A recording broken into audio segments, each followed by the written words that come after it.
নমস্কার, তোমাদের সকলের প্রিয় পাঠশালায় আরো একটি নতুন ক্লাসে তোমাদের সকলকে জানাই স্বাগত।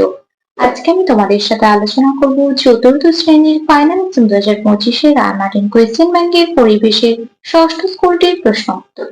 আমি আগেকার ক্লাসে প্রথম থেকে পঞ্চম স্কুল পর্যন্ত আলোচনা করিয়ে দিয়েছি। এখনো পর্যন্ত যারা সেই ক্লাসগুলি করনি তারা অবশ্যই গিয়ে আগে সেই ক্লাসগুলি করে নিও। আমি আজকে ক্লাসটি শুরু করে দিচ্ছি, সকলে মন দিয়ে দেখে নাও।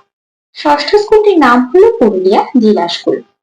একই প্রশ্নটি আছে নিম্নলিখিত প্রশ্নগুলির উত্তর দাও।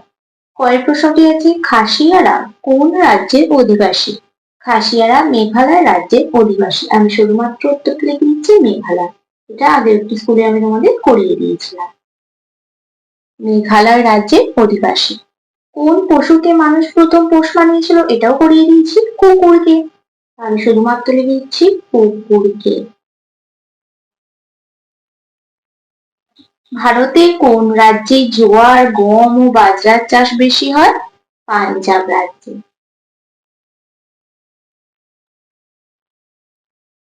কোন জেলা, কোন জায়গা নতুন গুড়ের মোয়ার জন্য বিখ্যাত? জয়নগর, দক্ষিণ চব্বিশ পরগনা জেলা। আর এখানটা লিখবো কোন জেলা? দক্ষিণ চব্বিশ পরগনা, জয়নগর।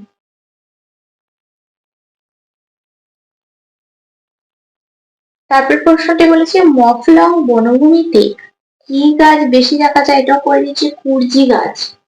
কুরজি, কুরজি। আড়াবাড়ি জঙ্গল রক্ষা করতে কোন ব্যক্তি উদ্যোগ নিয়েছিলেন? অজিত কুমার ব্যানার্জি। তোমাদের বইটা আছে, তোমরা ভালোভাবে বইটা লাইন ধরে ধরে পড়বে, তাহলেই দেখতে পাবে। অজিত কুমার ব্যানার্জি। জাদুঘরকে ইংরেজিতে কি বলা হয়? মিউজিয়াম। মিউজিয়াম। তারপর প্রশ্নটি বলেছে ব্যান্ডেল চার্চ কত সাল নাগাদ বানানো হয়েছিল? 1660 খ্রিস্টাব্দে। পশ্চিমবঙ্গের কোথায় পটচিত্র সংগ্রহশালা আছে? পশ্চিম মেদিনীপুরের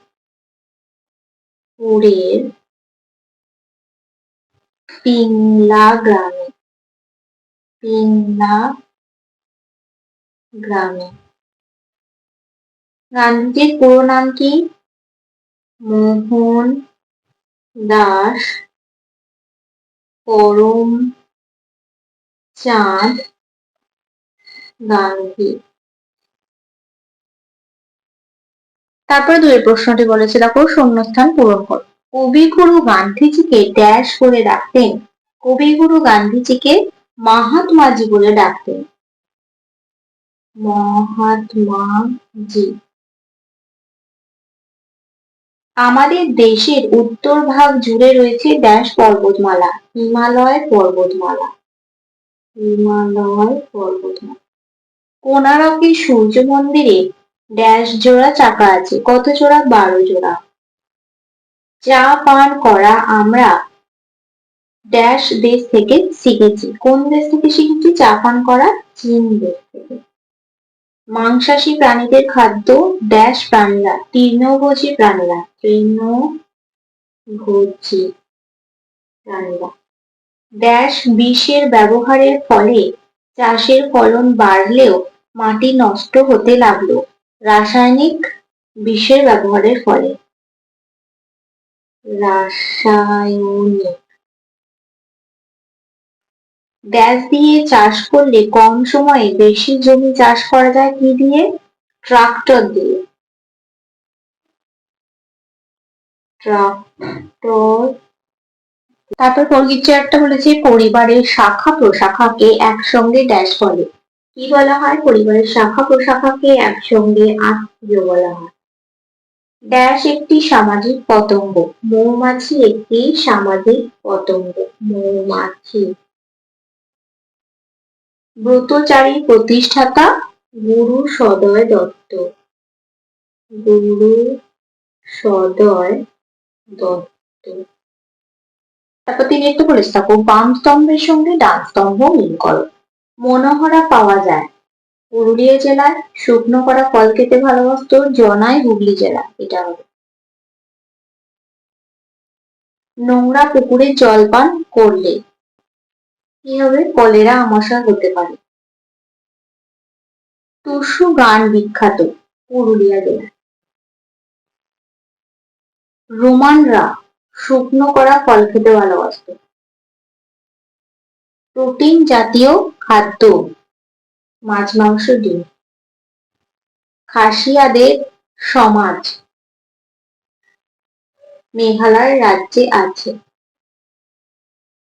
বিষ্ণুপুরের পূর্বের নাম ছিল মল্লভূমি। মৌমাছি মৌচাকে মধু ও ফুলের পরাগ সংগ্রহ করে রাখে।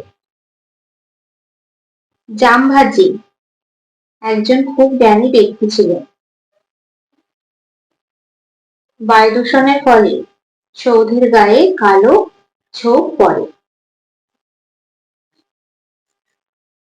তারপরে চারটা বলেছে সঠিক উত্তর নির্বাচন করে তার তলায় দাগ দাও। ব্রতচারী গ্রাম আছে দত্তপুকুরে, ঠাকুর পুকুরে না তারাপীঠে? ঠাকুর পুকুরে। গান্ধীজির জন্মদিন 1 অক্টোবর, 2 অক্টোবর না 3 অক্টোবর? 2 অক্টোবর। মালাকার মাটির, সোলার না লোহার কাজ করে? সোলার কাজ করে। বাউল গান মানে রবীন্দ্রসঙ্গীত, পল্লীগীতি না ভাদু গান? পল্লীগীতি। নবান্ন উৎসব পালিত হয় মাঘ, অগ্রহায়ণ না পৌষ মাসে? অগ্রহায়ণ মাসে। জলদূষণের ফলে ঘটিত রোগ হলো জন্ডিস, ডেঙ্গি না যক্ষা? জন্ডিস। পৃথিবী পৃষ্ঠের 4 ভাগে 1, 2 না 3 ভাগই জল? 3 ভাগই জল। বেথুয়া একটি মাছের, মিষ্টি না শাকের নাম? শাকের নাম। জামা মসজিদ আছে ব্যান্ডেলে, হায়দ্রাবাদে না দিল্লিতে? দিল্লিতে। বরলি মাছটি দক্ষিণবঙ্গে, উত্তরবঙ্গে না পূর্ববঙ্গে পাওয়া যায়? উত্তরবঙ্গে পাওয়া যায়। 5 বলেছে নিচের প্রশ্নগুলি 3-4টি লাইনে উত্তর লেখো। কয়ের প্রশ্নটি বলেছে জলদূষণের কারণগুলি উল্লেখ করো। জলদূষণের কারণগুলি হলো কলকারখানার বর্জ্য পদার্থ, কৃষি ক্ষেত্রে ব্যবহৃত রাসায়নিক সার ও কীটনাশক, অপরিশোধিত পয় নিষ্কাশন ও বৃহৎ বর্জ্য পদার্থ সরাসরি জলাশয়ে ফেলা। এছাড়া পুকুর বা জলাশয়ের উপর কাঁচা পায়খানা তৈরি করা এবং মৃত জীবজন্তু জলেতে ফেলা জল দূষণের অন্যতম কারণ। তারপরে ক্ষয়ের প্রশ্নটি বলেছে বিষণয় বলতে কি বোঝো? প্রায় 550 বছর আগে জামভাজি নামে একজন খুব জ্ঞানী ব্যক্তি ছিলেন। তিনি মানুষকে পরিষ্কার পরিচ্ছন্ন ও শান্তিতে থাকতে আর পরিবেশ ভালো রাখতে ভালো ভালো উপদেশ দিতেন। তাঁর শিষ্যরা 29টা উপদেশ মেনে চলত বলে তাদের বিষণয় বলা হয়। 20 মানে 20 আর 9 যোগ করলে 29। বিষণয়রা অকারণ গাছপালা কাটে না, কোনো পশু পাখির ক্ষতি করে না। গয়ের প্রশ্নটি বলেছে ভাস্কর্য নষ্ট হওয়ার 3টি কারণ লেখো, 2টি ভাস্কর্যের নাম লেখো। ভাস্কর্য নষ্ট হওয়ার 3টি প্রধান কারণ হলো প্রাকৃতিক দুর্যোগ যেমন ঝড়, বৃষ্টি, ভূমিকম্প, রাসায়নিক বিক্রিয়া যেমন অ্যাসিড বৃষ্টি এবং মানুষের দ্বারা ভাঙচুর বা অবহেলা।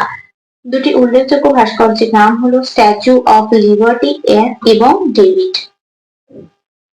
তারপরে ঘরের প্রশ্নটি আছে মাছ মাংস দীর্ঘক্ষণ ভালো রাখার জন্য আমরা কি কি ব্যবস্থা নেব এবং কেন? মাছ মাংস দীর্ঘক্ষণ ভালো রাখার জন্য রেফ্রিজারেটরে রাখা, লবণ দিয়ে সংরক্ষণ করা বা বরফ দিয়ে ঠান্ডা রাখা যেতে পারে।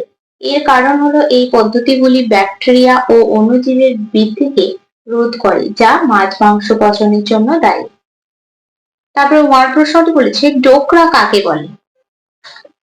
ডোকরা ডোকরা হলো এক ধরনের প্রাচীন ঢালাই শিল্প যা মূলত পিতল ও ব্রোঞ্জের মতো ধাতু দিয়ে তৈরি হয়। এই শিল্পের মোম ব্যবহার করে ছাঁচ তৈরি করা হয় এবং তারপর গলিত ধাতু ঢেলে মূর্তি বা অন্যান্য জিনিস তৈরি করা হয়। এই পশ্চিমবঙ্গের একটি ঐতিহ্যবাহী লোকশিল্প। তাহলে আমি আজকের ক্লাসটি এখানে শেষ করছি। খুব তাড়াতাড়ি আরো একটি নতুন ক্লাস নিয়ে হাজির হব তোমাদের সামনে। যদি তোমাদের আজকের ক্লাসটি ভালো লেগে থাকে তাহলে অবশ্যই লাইক করতে ভুলবে না এবং বন্ধুদের সাথে শেয়ার করতেও ভুলবে না। এবং যারা এই প্রথম আমার চ্যানেলটিকে ভিজিট করছো তারা অবশ্যই আমার চ্যানেলটিকে সাবস্ক্রাইব করে পাশে থাকা বেল আইকনটি প্রেস করে অল নোটিফিকেশন অন করে দিও, যাতে সকল ভিডিও আপলোড করার সাথে সাথেই তোমাদের কাছে তার নোটিফিকেশন পৌঁছে যায়। সকলে সুস্থ থাকবে, স্বাভাবিক থাকবে। সকলকে অসংখ্য ধন্যবাদ জানাই।